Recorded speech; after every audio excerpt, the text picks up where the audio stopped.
We've got a few things to dive into today, and I want to hear your thoughts as we go. First up, let's talk about why PS Plus is hands down superior to Xbox Game Pass. There's a lot to unpack there. Then, we're going to discuss the resurgence of physical media and why now is the perfect time to invest in those physical game copies. I'll also be sharing some thoughts on the PS5 Pro, whether it's a worthy upgrade, and of course, we'll cover the latest PlayStation news. Lastly, we'll take a look at Ubisoft and why, despite all the speculation, they're probably not going anywhere anytime soon. Now, moving on to the PS5 price drop. The PS5 Slim models have received a $50 price drop ahead of the holiday 2024 season. The disc version is now priced at $450 and the digital version at $400. Bundles like the NBA 2K5 digital bundle are also discounted to $450. This offer is available at retailers such as Amazon, PlayStation Direct, GameStop, and Best Buy. This price reduction comes before the launch of the PS5 Pro, offering newcomers an affordable entry into the current console generation. As far as we can tell, this is a temporary price drop, but I think it will make the base PS5 model even more enticing to players and likely boost sales this holiday season. I hope this becomes permanent after the holidays, because the console has only seen price increases since launch. Sony could benefit from cutting the price of the PS5, especially given today's tough financial times. Now, on to our God of War update. God of War Ragnarok is set to receive enhancements for the PS5 Pro, as indicated by the PS5 Pro Enhanced tag on its PlayStation Store page. However, specific details on the upgrades haven't been confirmed yet. Drawing from its PC features, players might expect unlocked frame rates, 4K resolution, and improvements to screen space reflections, lighting, and shadows. Upscaling technologies like NVIDIA, RTX DLSS, AMD FSR, and Intel XeSS could also be supported. There's speculation that God of War Ragnarok may introduce a PS5 Pro-specific graphics mode, similar to The Last of Us Part 2's remastered Pro mode. As you all know, the game might target 60 frames per second and improved visual details, though ray tracing is unlikely. This doesn't come as a surprise, since they were bound to enhance their first-party games to showcase the new hardware's capabilities. I also suspect we'll see broad support across third-party titles. I know people are skeptical about GTA 6 getting a 60 FPS mode on the PS5 Pro, but I think Sony will make it happen. They've been known to send dev support to help other studios accomplish things. It would be crazy not to make that happen for GTA 6, especially considering how well it would be received by consumers. We also have the PS Plus Extra and Premium lineup now announced, going live on the 15th for October. PS Plus Extra isn't looking too bad. Firefighting Simulator, Ghostbuster Spirits Unleashed, Grizz Overpass 2, Return to Monkey Island, The Dark Pictures Anthology, Tom Clancy's Ghost Recon Wildlands, Tour de France 2023. But the big standout, of course, is Dead Island 2. Dead Island 2 is set in a semi-open world environment in Los Angeles and San Francisco, which have been ravaged by a zombie outbreak. Unlike its predecessor, which took place on a tropical island, Dead Island 2 offers a more urban experience, with different sections of the city offering their own unique atmospheres. The player assumes the role of one of 6 survivors, each with their own abilities and skill trees, fighting through hordes of zombies in gory, melee-focused combat. This game did fairly well in sales, though not groundbreaking numbers. It benefited from nostalgia and curiosity after the prolonged development. While it's not considered a game-changing entry in the zombie genre, it's regarded as a competent and enjoyable action RPG, especially for those with a taste for gore and co-op play. It's not too bad, nothing insane, but I will say, having Siren back on there, along with Dark Pictures and Dead Space for a monthly lineup game, is always cool. It's great when they lean into October and offer horror or spooky games. PlayStation domination to continue as Xbox scales back.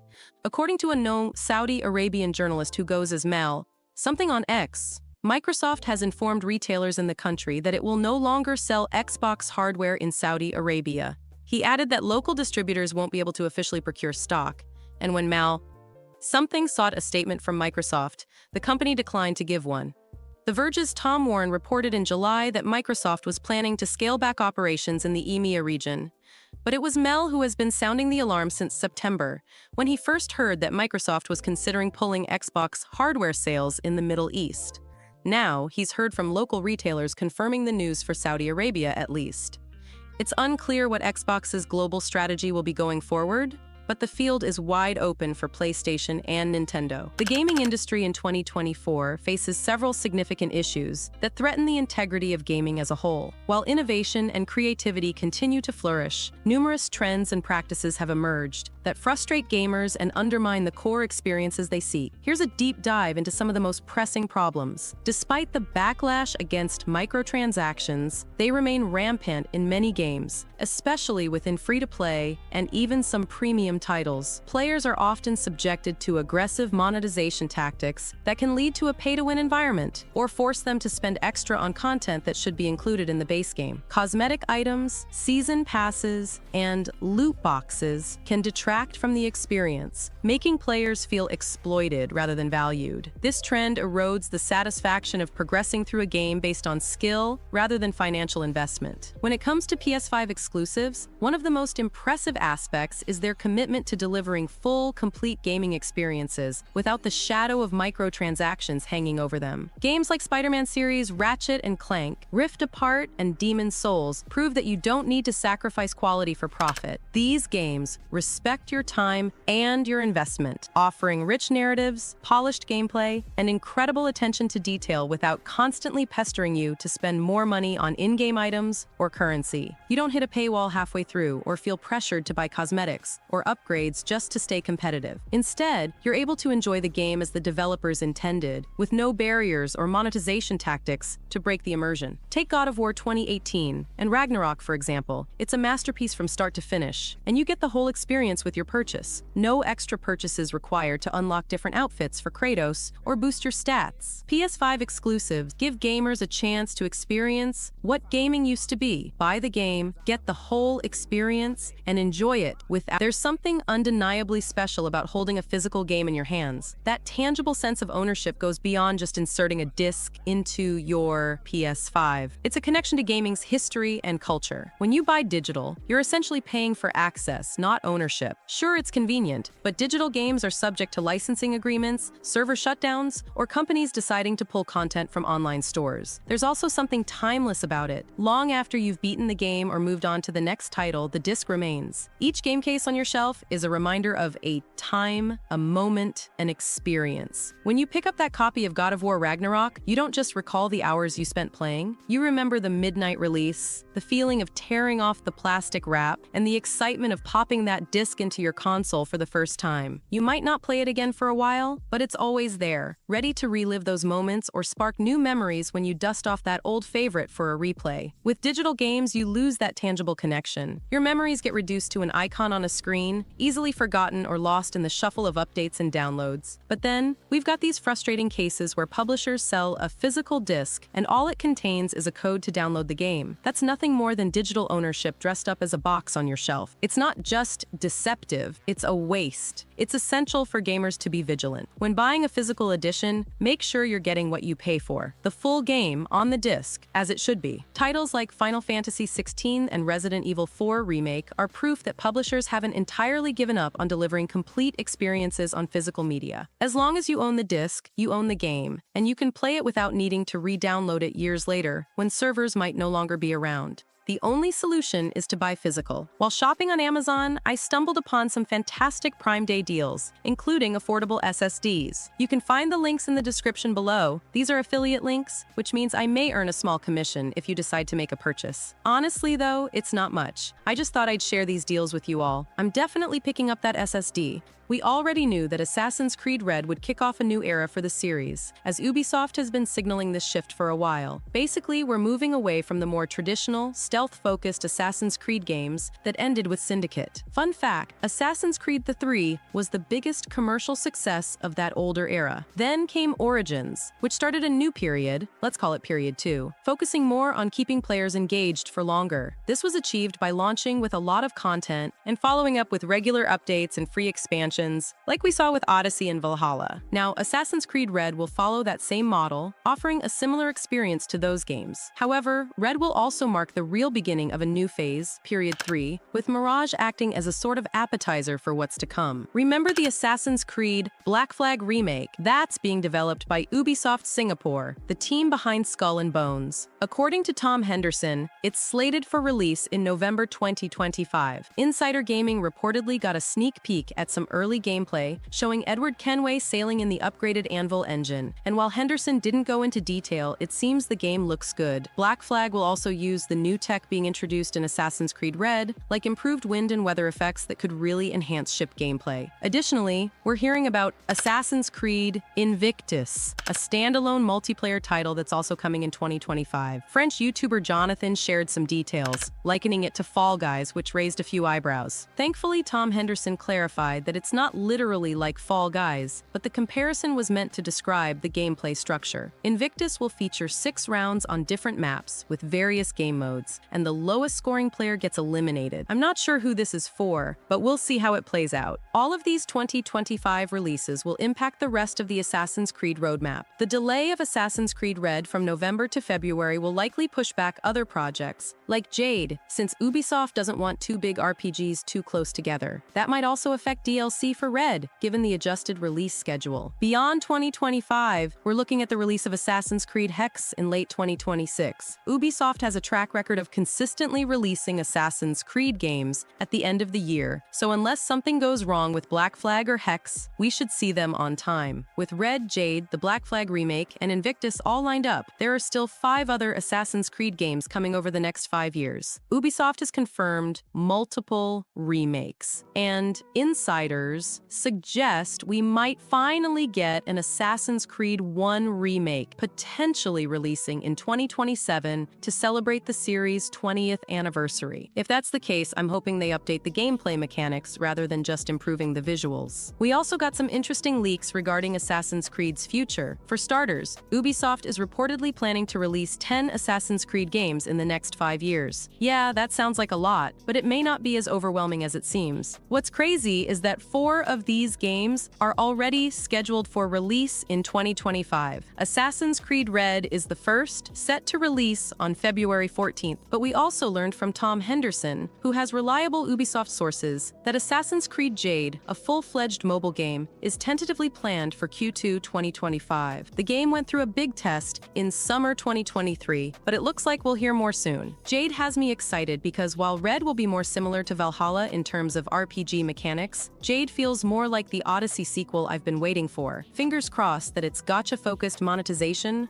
According to Tom Henderson, Ubisoft's plan for Period 3 is to release a mainline game every 2 years, with smaller, more experimental games filling the gaps in between. So after Red and Black Flag, the next big mainline title might come in 2028. There's speculation that the team behind Mirage, Ubisoft Bordeaux, could be responsible for that one, and they've teased they're working on new worlds.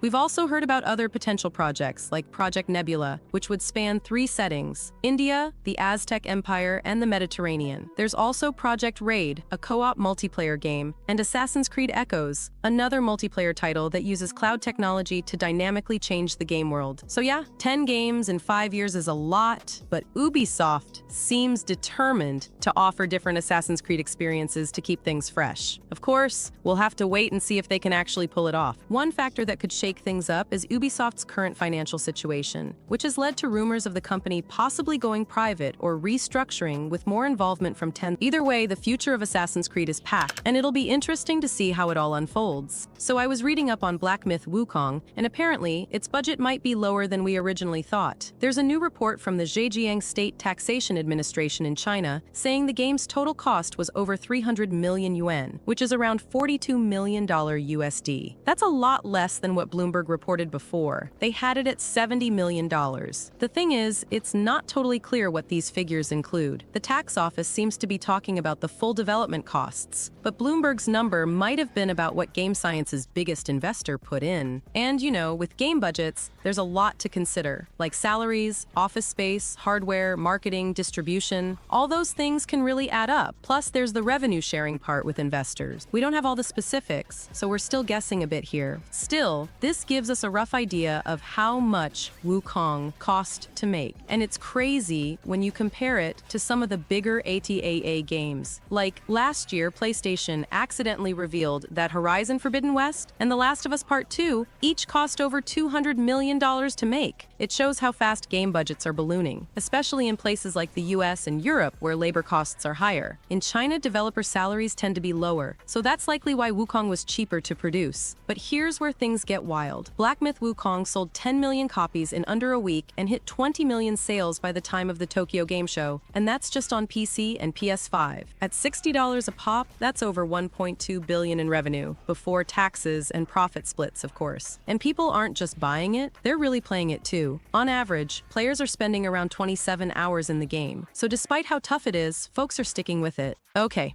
Get this, Red Dead Redemption's PC port is a bit of a 2-for-1 deal. Not only do you get the classic Red Dead Redemption, but it also comes bundled with the awesome Undead Nightmare expansion. So it's like 2 games for the price of 1. And if you're a PC gamer, there are some cool enhancements to look forward to. We're talking native 4K resolution, up to 144Hz support, ultra-wide monitor compatibility, HDR10, and of course, full keyboard and mouse controls. So while the port doesn't drastically change the game from the original, it's going to look and play a lot better, especially for anyone who missed it the first time around, or for those who just want to relive the experience with updated graphics. So I did more digging into the PS6 rumors, and I found something interesting. This other rumor is again very questionable, but the source is Russian journalist Anton Logvinov. We've talked about them before in relation to that earlier rumor about a portable PlayStation that would play PS4 games. The conversation around a portable PlayStation revolved more around local play for existing platforms, namely PS4 and PS5, which made sense financially. Now, they're back with a new rumor on Telegram about the PlayStation 6. Allegedly, Sony brought an early PS6 prototype to Tokyo Game Show, showing it off to select press and developers. According to the rumor, that's why many people attended TGS this year, like in the old days. The issue with this rumor is that it's highly unlikely Sony would show off an early prototype at a trade show or to the press. Every aspect of this story seems unbelievable, but it does provide a good jumping-off point for discussing early PS6 rumors. As I've mentioned before, we're 4 years into the PS5 life cycle, so this is around the time when early PS6 rumors will naturally start circulating. However, we need to be careful about which rumors are worth considering. This one in particular seems more like nonsense. What does seem more likely is that Sony is following the same development approach they used with the PS4 and PS5. When Mark Cerny took over the hardware program for the PS4, they started by opening dialogues with development partners, not just first-party studios, but also third-party and trusted indie developers. A lot of these discussions happen behind the scenes, involving lawyers and site visits. Based on what we know, it's likely Sony is beginning the early consultation process for the PS6 with developers. While the idea of taking it to a trade show and showing a prototype to the press seems unrealistic, it's plausible that Sony is having those early talks with developers. If they haven't started already, it'll probably happen soon. This design philosophy worked well for the PS4 and PS5, so it bodes well for the PS6. However, as for this particular rumor, I still find it to be inaccurate. PS5 and the PS5 Pro. Let's break down the key differences to see if this upgrade is worth your money. Starting with the GPU, the Pro has increased its compute units by 67%. Is that a big deal? Absolutely, but only if you're someone who really values top-tier performance. To put it simply, it's the difference between playing in 4K 60 HDR and experiencing 4K 120 HDR with ray tracing. Now, that's just an example, not a guarantee, but it gives you an idea of what that kind of power can do. The RAM is also 28.8% faster, going from 440 gigs per second to about 560 gigs per second. Though this is a difference most people won't feel during regular use. Sony claims that, with these GPU and RAM boosts, the Pro will deliver around a 45% performance improvement. On paper, that's fantastic, but like with iPhone upgrades, unless you're running games that actually push this hardware, the average gamer may not notice a huge leap in day-to-day performance. One significant improvement, though, is the storage. Instead of the base model's 825 gigs, the Pro now comes with a 2TB SSD, a very welcome upgrade. We don't know how much of that will be used by system software, but either way, it's a solid bump. One point I can't defend, however, is the lack of a base plate. That comes standard with the regular models, so why not here, Sony? It's a head-scratcher. Now, let's talk about the disc tray controversy. Look, be honest with yourself. How often do do you actually use Blu-rays or DVDs anymore? Most people download their games or stream content, so I'm not sure why this is the hill some people are choosing to die on. Do your laptops still have disk drives? No? Didn't think so. Instead of nitpicking the tray, we should be more focused on the price. $609 in a PC where you can easily swap out components like your GPU or RAM. Consoles are a one-time investment that lasts years, and in that sense, the PS5 Pro offers a lot in a single package. If you're looking for expandable storage, 4K gaming, and long-term value, it's still a decent deal for enthusiasts, even if it's not for everyone. That said, Sony, if you're listening, it wouldn't hurt listening to fan feedback. Dropping the price by $100 would go a long way in winning over the community. For more details, be sure to check out my full review of the PS5 Pro if you missed it. And if you're wondering how I got my hands on it so early, well, the answer is in the video. This is Ashley.